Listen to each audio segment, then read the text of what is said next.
of everything I've done growing up and the accidents I've had, whether it's high speed on the motorbike, downhill skateboard, everything, and never broken a bone, and then to come here and just leisurely dive into the water and it just done.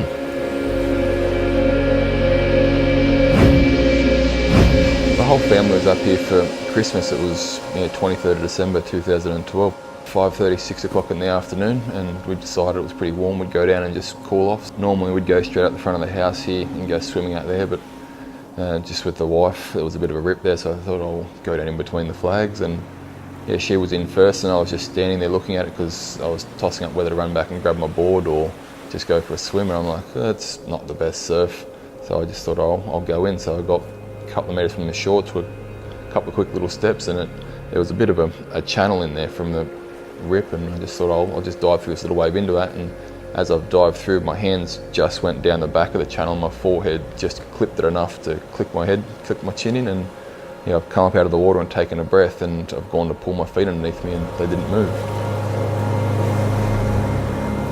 Lifeguards should have been off the beach by that stage. There was only a couple of them still there just hanging around because it was quite busy, but any other day they probably would have been off the beach and it would have been a different story.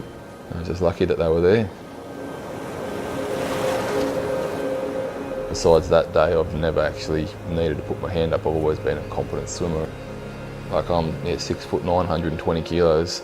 There's no way my wife would have been able to get me out of the surf without really having to struggle and move me around. So the fact that they were able to walk into the water, like I was not even 3 metres off the shore, and put the board under me in the water, lift me up and then take me straight out, that probably had a big effect on how much I've got back going through recovery, because it minimised the amount of sort of damage my neck sustained during the whole thing.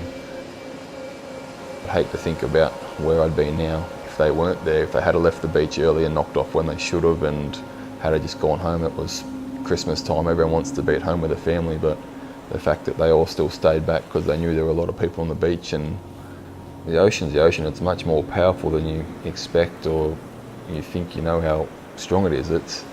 Things happen, and it's always better to be on the safe side of things. Even if you are a good swimmer, if you're just going for a swim, get in between the flags, accidents happen. I can't surf anymore.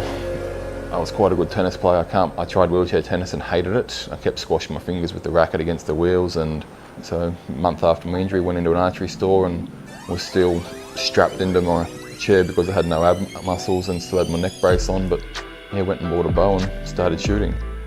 3.5 years later to win a bronze medal at the Paralympics. It's a bit of a surprise.